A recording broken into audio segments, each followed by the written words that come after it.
നമ്മളെ അറിയില്ല, നമ്മളെ ഉമ്മാനെ അറിയില്ല, നമ്മളെ പെങ്ങന്മാരെ അറിയില്ല, നമ്മളെ നാടോ നഗരമോ ഒന്നും അറിയാതെ മറ്റൊരു നാട്ടിൽ നിന്നും ഒരു പെണ്ണിനെ ഒരു മരം പറിച്ചെടുക്കുന്നത് പോലെ പറിച്ചെടുത്തിട്ട് നമ്മുടെ വീട്ടിലേക്ക് കൊണ്ടുവന്ന് വിത്തിട്ട് മുളപ്പിച്ച ഒരു പെണ്ണാണ്, അവളാണ് ഭാര്യ.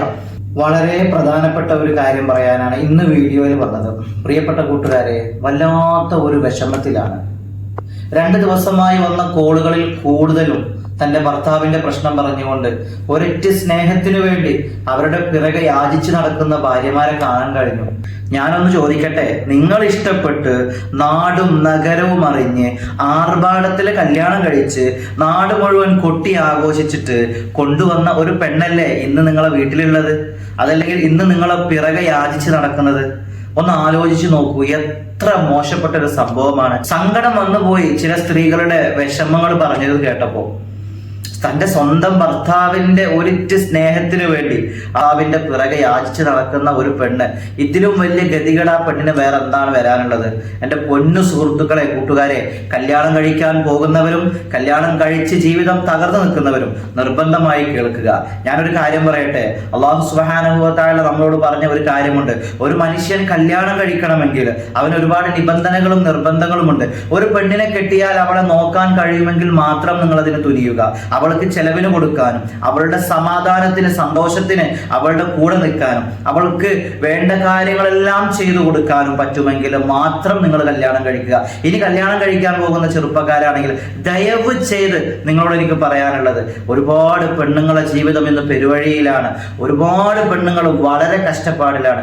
ദയവ് ചെയ്ത് അവരുടെ ജീവിതം തകർക്കാനാണെങ്കിൽ നിങ്ങൾ കല്യാണം കഴിക്കാതിരിക്കുക. നിങ്ങൾക്കറിയുമോ, ഒരു നാട് മുഴുവൻ കൊട്ടി ആഘോഷിച്ചിട്ട് വലിയ ആർഭാടത്തോടു കൂടി ഒരു കല്യാണം നടത്തി അവന്റെ നാടും നഗരവും കൂട്ടുകാരും എല്ലാം ആഘോഷിച്ച് അവനും വളരെ സന്തോഷത്തോടു കൂടി ആഘോഷിച്ച് മറ്റൊരു വീട്ടിലുള്ള ഒരു പെണ്ണ്, നിങ്ങളൊന്ന് ആലോചിച്ച് നോക്കൂ. നമ്മളെ അറിയില്ല, നമ്മളെ ഉമ്മാനെ അറിയില്ല, നമ്മളെ പെങ്ങന്മാരെ അറിയില്ല, നമ്മളെ നാടോ നഗരമോ ഒന്നും അറിയാതെ മറ്റൊരു നാട്ടിൽ നിന്നും ഒരു പെണ്ണിനെ ഒരു മരം പറിച്ചെടുക്കുന്നത് പോലെ പറിച്ചെടുത്തിട്ട് നമ്മുടെ വീട്ടിലേക്ക് കൊണ്ടുവന്ന് വിത്തിട്ട് മുളപ്പിച്ച ഒരു പെണ്ണാണ്, അവളാണ് ഭാര്യ. അവൾ എന്ത് പ്രതീക്ഷിച്ചാണ് നമ്മളെ കൂടെ ജീവിക്കുന്നത്? നമ്മളെല്ലാത്തിനും സാന്ത്വനം നൽകുമെന്ന് ആലോചിച്ച്, നമ്മളെല്ലാത്തിനും ഒരു പരിഹാരമാണെന്ന് വിശ്വസിച്ച് നമ്മുടെ കൂടെ ഇറങ്ങി വന്നവളാണ് അവള്. നമ്മളെ ഉമ്മാനെ നോക്കാൻ, നമ്മളെ പെങ്ങന്മാരെ നോക്കാൻ, നമ്മുടെ മക്കളെ നോക്കാൻ, നമ്മളെ നോക്കാൻ. നിങ്ങളൊന്ന് ആലോചിച്ച് നോക്കൂ, ഒരു വീട്ടിൽ 300 രൂപ കൊടുത്ത് ഒരു വേലക്കാരിയെ വെച്ച് കഴിഞ്ഞാൽ മാസം അവൾക്ക് 9,000 രൂപ ശമ്പളം കൊടുക്കണം, വേണ്ടേ? അവൾ എന്തൊക്കെ ചെയ്യും? നമ്മുടെ ഭാര്യ രാവിലെ എണീച്ച് നമുക്ക് വേണ്ടത് ചെയ്തു തരുന്നു, നമ്മുടെ മക്കൾക്ക് വേണ്ടത് ചെയ്തു തരുന്നു, നമ്മുടെ ഉമ്മമാർക്ക് വേണ്ടത് ചെയ്തു കൊടുക്കുന്നു. അതിനുപരി അവൾ തിന്നോ കുടിച്ചോ അവളെ വയറ് നിറച്ചോ ഇതൊന്നും നമ്മൾ നോക്കുന്നില്ലല്ലോ. വല്ലാത്തൊരു സങ്കടമാണ്. ഒരു നേരത്തെ ഭക്ഷണം അവൾ സന്തോഷത്തോടു കൂടി കഴിക്കുന്നുണ്ടോ എന്ന് പോലും അന്വേഷിക്കാത്ത ഒരുപാട് ചെറുപ്പക്കാര്, ഒരുപാട് ഭർത്താക്കന്മാരുണ്ട്. അത്തരം ആളുകളോടാണ് ഞാൻ പറയുന്നത്, എൻ്റെ പൊന്നാര സുഹൃത്തുക്കളെ, നിങ്ങളെ ഈമാൻ നിങ്ങൾ നഷ്ടപ്പെടുത്തരുത്. ആ ഒരു പെണ്ണിന്റെ കണ്ണീരിന്റെ ശാപം നിന്റെ ജീവിതത്തിൽ വന്നുപെട്ട ഒരു ഗതിയും പിടിക്കാത്ത ഒരു അവസ്ഥയിലേക്ക് നിന്റെ ജീവിതം മാറും. നല്ലവണ്ണം ചിന്തിക്കുക. അവര് പാവങ്ങളാണ്. നമ്മളെ ജീവിതത്തിലേക്ക് കടന്നു വന്ന് സുഖവും സന്തോഷവും സമാധാനവും കിട്ടുമെന്ന് പ്രതീക്ഷിച്ച് നമ്മുടെ കൂടെ ജീവിക്കാമെന്ന പെണ്ണ് ഇന്ന് അനുഭവിക്കുന്നത് എന്താണ്? പല സ്ത്രീകളും അവര് വിഷമം പറയുന്നത്, ഉസ്താദേ, എന്റെ ഭർത്താവിന്റെ സ്വഭാവം ഒന്ന് നന്നാക്കാൻ, എന്റെ ഭർത്താവ് ഒന്ന് നല്ല രീതിയിൽ സ്നേഹത്തോടെ പെരുമാറാൻ, എന്റെ ഭർത്താവ് ഒന്ന് ദിവസവും ഫോൺ വിളിക്കാൻ നിങ്ങളൊന്ന് ദുആ ചെയ്യണേ എന്ന് പറയുമ്പോൾ, നിങ്ങളുടെ ഒരു സ്നേഹത്തിന് വേണ്ടി മറ്റുള്ള ഒരാളെ മുന്നിൽ പോയിട്ട് ദുആ ചെയ്യണേ, അതൊന്ന് ശരിയാകാൻ വേണ്ടി എന്തെങ്കിലും പറഞ്ഞു തരണേ എന്ന് പറഞ്ഞ് ഒരു പെണ്ണ് യാചിക്കുന്നുണ്ടെങ്കിൽ നിങ്ങൾ ചിന്തിക്കണം. അള്ളാഹുവിന്റെ കോപം നിങ്ങളെ തൊട്ട് കാത്ത് രക്ഷിക്കുമാറാകട്ടെ. ഒരു നിമിഷം നിങ്ങളൊന്ന് ചിന്തിക്കുക. സ്ത്രീകൾ അവർ പാവങ്ങളാണ്, നമ്മളെ മാത്രം പ്രതീക്ഷിച്ച് വന്നവരാണ്. അവരുടെ സന്തോഷം അത് നമ്മുടെ ഉത്തരവാദിത്തമാണ്. നിങ്ങൾക്കറിയുമോ, ആയിരക്കണക്കിന് മെസ്സേജുകളും കോളുകളും വന്നതിൽ ഭൂരിഭാഗവും തന്റെ ഭർത്താവിന്റെ പ്രശ്നം പറഞ്ഞ പെണ്ണുങ്ങളാണ്. തന്റെ ഭർത്താവിന്റെ സ്വഭാവത്തിന്റെ മോശങ്ങൾ പറഞ്ഞത്, തന്റെ ഭർത്താവ് അന്യ സ്ത്രീകളുമായി കൊഞ്ചിക്കുഴഞ്ഞ് ആടി ഉല്ലസിച്ച് തിമിർക്കുന്ന ഫോട്ടോ വീഡിയോ സഹിതം കണ്ട് ക്ഷമയോടുകൂടി ജീവിക്കുന്ന പല സ്ത്രീകളെയും കാണാനിടയായി. അള്ളാഹു അവർക്കൊക്കെ ക്ഷമ കൊടുക്കട്ടെ. പ്രിയപ്പെട്ട പ്രിയപ്പെട്ട കൂട്ടുകാരികളെ, ഞാൻ പറഞ്ഞു വരുന്നത് അവർ പാവങ്ങളാണ്, നമുക്ക് നോക്കാൻ വിധിക്കപ്പെട്ടവരാണ്. നമ്മൾ അവളെ മഹർ കൊടുത്ത് നമ്മളെ വീട്ടിലേക്ക് കൊണ്ടുവന്നിട്ടുണ്ടെങ്കിൽ അവള് വെറും ഒരു വേലക്കാരിയായി കാണരുത്. ഒരു പെണ്ണിന്റെ ഒരു സങ്കടം, ഉസ്താദെ 5 വർഷമായി എൻ്റെ ഭർത്താവ് സൗദിയിലാണ്, 5 വർഷമായി ഒന്ന് നാട്ടിലേക്ക് വരാൻ പറഞ്ഞിട്ട് വരുന്നു പോലുമില്ല, അവിടെ വേറെ പെണ്ണ് കെട്ടിയിട്ടുണ്ടോ എന്ന് പോലും അറിയില്ല, വിളിക്കുന്നില്ല, സംസാരിക്കുന്നില്ല, മക്കളെ വിഷയങ്ങൾ അറിയണ്ട. നോക്കൂ നിങ്ങൾ, ആ പെണ്ണ് ആ ഭർത്താവിന്റെ ഉമ്മയെയും നോക്കി ആ വീട്ടിൽ 5 വർഷമായിട്ട് കൂടുന്നു. ഞാൻ ചോദിക്കട്ടെ, അവളൊരു പെണ്ണല്ലേ, അവൾക്ക് അവളുടേതായ ഇഷ്ടങ്ങളും അനിഷ്ടങ്ങളും ഇല്ലേ? നിങ്ങൾ അത് നടത്തി കൊടുത്തിട്ടില്ലെങ്കിൽ നാളെ അവൾ മറ്റൊരു ആശ്രയിക്കേണ്ട സിറ്റുവേഷനിലേക്ക് നിങ്ങളല്ലേ അവളെ കൊണ്ടെത്തിക്കുന്നത്. എത്ര സങ്കടങ്ങൾ കേട്ടു, വല്ലാത്ത സങ്കടമാണ്. സുഹൃത്തുക്കളെ, നിങ്ങൾ ചിന്തിക്കുക, നമ്മളെ മാത്രം പ്രതീക്ഷിച്ചു വന്ന ഒരു പെണ്ണിനെ നിങ്ങൾ പെരുവഴിയിലേക്ക് ഇറക്കരുത്. എന്റെ ശബ്ദം കേൾക്കുന്ന ഒരുപാട് സ്ത്രീകളും പുരുഷന്മാരും ഇന്ന് തൊലാഖിന്റെ വക്കത്താണ്. അനങ്ങുമ്പോഴേക്ക് തൊലാഖ് ചെല്ലുക. ഇന്നലെ തൊലാഖ് ചെല്ലിയ ഒരു സ്ത്രീ വിളിക്കപ്പെട്ടു, ഉസ്താദെ ഇന്ന് എന്റെ ഭർത്താവ് എന്നെ തൊലാഖ് ചെല്ലി, ഞാൻ വല്ലാത്ത സങ്കടത്തിലാണ്, എനിക്ക് ഭർത്താവിനെ തിരിച്ചു കിട്ടണം, ഭർത്താവിനും എന്നെ തിരിച്ചു വേണമെന്നുണ്ട്. അപ്പത്തെ ദേഷ്യത്തിന് തൊലാഖ് ചെല്ലിയതാണ്. കഴിഞ്ഞു മക്കളെ, ഒരു മനുഷ്യൻ തൊലാഖ് ചെല്ലിയാൽ, അവൻ 3 തൊലാഖ് ചൊല്ലി അവളെ ബന്ധം വേർപ്പെടുത്തിയാൽ, ആ പെണ്ണിനെ ഇനി അവന് കല്യാണം കഴിക്കണമെങ്കിൽ അവൾ ആദ്യം മറ്റൊരു വിവാഹം കഴിക്കണം. മറ്റൊരു വിവാഹം കഴിച്ചാൽ മാത്രം പോരാ, ആ വിവാഹം കഴിച്ച ആ ചെറുപ്പക്കാരനുമായി അവൾ ശാരീരികമായ ബന്ധത്തിൽ ഏർപ്പെടണം. എന്നാൽ മാത്രമേ ഇനി അവനെ തിരിച്ച് തൊലാഖ് ചൊല്ലിയതിനു ശേഷം അവനെ തിരിച്ചെടുക്കാൻ പറ്റൂ. ഈ നിയമം കേട്ടപ്പോ ആ പെണ്ണ് പൊട്ടിക്കരയുന്നു. നിയമങ്ങളെ കുറിച്ച് അവർക്കറിയില്ല, അവരൊരു ദേഷ്യത്തിന് ചെയ്തു കൂട്ടുന്നതാണ്. നല്ലവണ്ണം ചിന്തിക്കേണ്ട ഗൗരവമേറിയ ഒരു വിഷയമാണ്. ജീവിതം എന്ന് പറഞ്ഞാൽ അതൊരു കളിയല്ല, അതൊരു തമാശയായി കാണരുത്.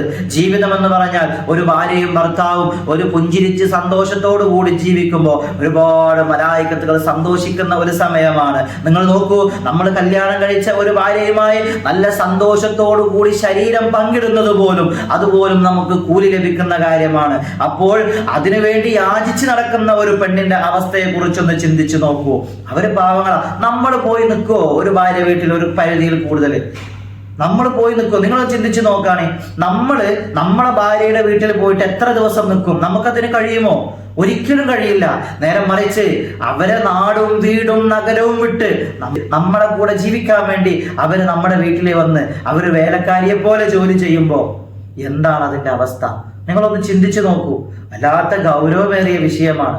പാവങ്ങളാണ്, കഷ്ടപ്പെടുത്തരുത്. ഉസ്താദെ, ഭർത്താവിന്റെ സ്വഭാവം ഒന്ന് നന്നാകാൻ ദുആ ചെയ്യണേ, ഭർത്താവ് ഒന്ന് ഫോൺ വിളിക്കാൻ ദുആ ചെയ്യണേ. 5 വർഷമായി ഒരു പെണ്ണിനെ വിട്ടെറിഞ്ഞു പോയി ഭർത്താവ്.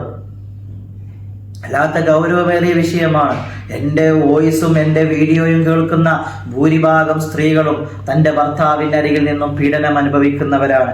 ഭർത്താവിൻ്റെ അന്യ സ്ത്രീകളുമായിട്ടുള്ള കണക്ഷൻ അവിഹിതം കയ്യോടെ പൊക്കിയതിൻ്റെ പേരിൽ ഭർത്താവിൻ്റെ മർദ്ദനമേൽക്കേണ്ടി വന്ന പെണ്ണുങ്ങളുണ്ട്. ഭർത്താവിൻ്റെ നിരന്തരം മർദ്ദനവും ഭർത്താവിന്റെ നിരന്തരം പീഡനങ്ങളും അനുഭവിക്കുന്ന ഒരുപാട് പെണ്ണുങ്ങളുണ്ട്. അള്ളാഹു അവർക്കൊക്കെ സമാധാനം കൊടുക്കട്ടെ. ഏതെങ്കിലും ഒരു ചെറുപ്പക്കാരൻ ഇത്തരം രീതിയിൽ സഞ്ചരിക്കുന്നവർ എൻ്റെ ഈ വാക്കുകൾ ശ്രദ്ധിക്കുന്നുണ്ടെങ്കിൽ നിങ്ങളോട് വളരെ സ്നേഹത്തോടു കൂടി എനിക്ക് പറയാനുള്ളത്, നിങ്ങൾ കെട്ടിക്കൊടുന്ന നിങ്ങളെ ഭാര്യമാരെ നിങ്ങൾ കഷ്ടപ്പെടുത്തല്ലേ, അവരെ നിങ്ങൾ കരയിപ്പിക്കല്ലേ, അവരെ നിങ്ങൾ സങ്കടപ്പെടുത്തല്ലേ. അവർ പാവങ്ങളാണ്. നമ്മളെ മക്കളെ നോക്കി നമ്മൾക്ക് വേണ്ടതൊക്കെ ഉണ്ടാക്കി തന്ന് ഒരു മൂലയിൽ ജീവിക്കുന്നവരാണ്. അവരെ നിങ്ങൾ സങ്കടപ്പെടുത്തല്ലേ, കഷ്ടപ്പെടുത്തല്ലേ. അതിന് നിങ്ങൾ അള്ളാഹുവിനോട് വലിയ മറുപടി പറയേണ്ടി വരും. ഒരു വിവാഹം കഴിക്കുന്ന സമയത്ത് നമ്മൾ എടുക്കുന്ന ഒരു ഉടമ്പടിയുണ്ട്. അവളുടെ സന്തോഷവും അവളുടെ എല്ലാം നമ്മൾ ഏറ്റെടുത്തിട്ടാണ് നമ്മൾ അവളെ കല്യാണം കഴിക്കുന്നത്. നിങ്ങൾക്കറിയോ, നിങ്ങളെ മക്കൾക്ക് പാല് കൊടുത്തതിന് അവളെ ശമ്പളം ചോദിക്കുകയാണെങ്കിൽ അതുപോലും കൊടുക്കാൻ നമ്മൾ ബാധ്യസ്ഥരാണ്. ആലോചിച്ചു നോക്കൂ, നമുക്ക് അവരെ സ്വർണം വേണം, നമുക്ക് അവരുടെ എല്ലാം വേണം, പക്ഷെ അവർക്ക് സന്തോഷം കൊടുക്കാൻ നമുക്ക് പറ്റില്ല. എത്ര സ്ത്രീകളുണ്ടെന്നറിയോ, അവർ കൊണ്ടുവന്ന സ്വർണം മുഴുവൻ ഭർത്താക്കന്മാരെടുത്ത് ഉപയോഗിച്ച് ചെലവാക്കി, പക്ഷെ അവളെ വേണ്ട. അവളെ സ്വർണം വേണം, അവളെ പ്രോപ്പർട്ടി വേണം, എല്ലാം വേണം, പക്ഷെ അവളെ വേണ്ട. അള്ളാഹു കാക്കട്ടെ. ഏതെങ്കിലും ഇത്തരം ആളുകളുണ്ടെങ്കിൽ ദയവ് ചെയ്ത് നിങ്ങൾ ശ്രദ്ധിക്കുക. നിങ്ങളെ ഭാര്യമാരെ വഴിതെറ്റാൻ നിങ്ങൾ അവസരം കൊടുക്കാതിരിക്കുക. അവര് മറ്റുള്ളവരോട് വിഷമം പറയുമ്പോൾ ആളില്ലാത്ത പോസ്റ്റിലേക്ക് ഗോളടിക്കാൻ കാത്തു നിൽക്കുന്ന ഒരുപാട് ആളുകളുണ്ട് ഈ സമൂഹത്തിനിടയിൽ. നിങ്ങളെ ഭാര്യമാരെ സന്തോഷം കൊടുത്തിട്ടില്ലെങ്കിൽ, നിങ്ങൾ അവരെ സൂക്ഷിച്ചിട്ടില്ലെങ്കിൽ അതിന് പറ്റുന്ന ആണുങ്ങൾ അവരുടെ ജീവിതത്തിലേക്ക് കയറി വരും. അവരെ കുറ്റം പറയാൻ പറ്റുമോ? സ്നേഹത്തോടു കൂടി ചേർത്ത് നിർത്തുന്നതിന് പകരം മറ്റൊരാൾ ചേർത്ത് നിർത്തുമ്പോൾ അവർ വഴി തെറ്റി പോകുന്നില്ലേ? അവരെ കുറ്റം പറയാൻ പറ്റുമോ? ആ പെണ്ണ് വഴി തെറ്റിയാൽ നീയാണ് ഉത്തരവാദി. നല്ലവണ്ണം സൂക്ഷിച്ചോ. അള്ളാഹു കുടുംബ ജീവിതം തകർന്നു നിൽക്കുന്ന എല്ലാവർക്കും പടച്ച റബ്ബ് നല്ല സന്തോഷമുള്ള ജീവിതം തിരിച്ചു തരട്ടെ. ഈ വാക്കുകൾ ആരെയെങ്കിലും വേദനപ്പെടുത്തിയിട്ടുണ്ടെങ്കിൽ ഞാൻ ക്ഷമ ചോദിക്കുന്നു. 2 ദിവസമായി വരുന്ന കോളുകൾ മുഴുവൻ ഇതാണ്. അതുകൊണ്ട് മാത്രമാണ് ഞാൻ ഇങ്ങനെ ഒരു വീഡിയോ ചെയ്യാൻ കാരണം. അള്ളാഹു എല്ലാവർക്കും സമാധാനം കൊടുക്കട്ടെ. അസ്സലാമു അലൈക്കും.